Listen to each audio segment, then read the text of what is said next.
আসসালামু আলাইকুম। তো কেমন আছেন আপনারা? আপনি যদি ট্র্যাক্টর প্রেমী হয়ে থাকেন তাহলে ঠিক ভিডিওতেই এসেছেন। বাংলাদেশ একটি কৃষি প্রধান দেশ হলেও আধুনিক কৃষি যন্ত্রপাতির দিক দিয়ে আমরা অনেক পিছিয়ে। আর কারণ আমরা এই বিষয়টি খেয়াল করলেই বুঝতে পারব, আমাদের পার্শ্ববর্তী দেশ ভারতে জমি চাষ করার জন্য যেসব ট্র্যাক্টরের ব্যবহার করা হয় তার অধিকাংশ ট্র্যাক্টরই হচ্ছে 4 হুইল ড্রাইভ ট্র্যাক্টর।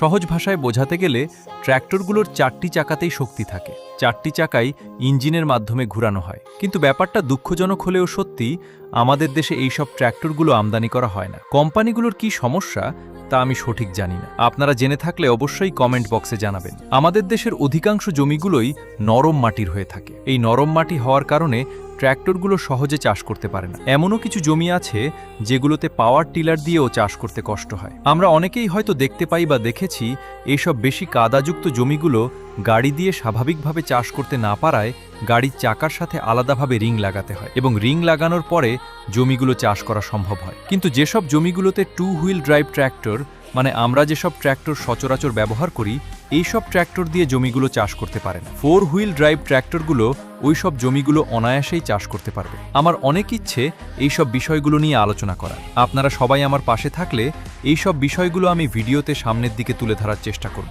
কৃষিকাজের সাথে জড়িত সবাই ও আমরা কৃষকেরা চাই যে আমাদের দেশে কৃষিকাজে ব্যবহৃত অত্যাধুনিক যন্ত্রপাতি ও নতুন মডেলের অত্যাধুনিক ট্র্যাক্টরগুলো আমাদের বাংলাদেশে আনা হোক, যাতে বাংলাদেশের কৃষি জমিগুলো কৃষকেরা স্বাচ্ছন্দ্যে চাষ করতে পারে কোনো ঝামেলা ছাড়াই।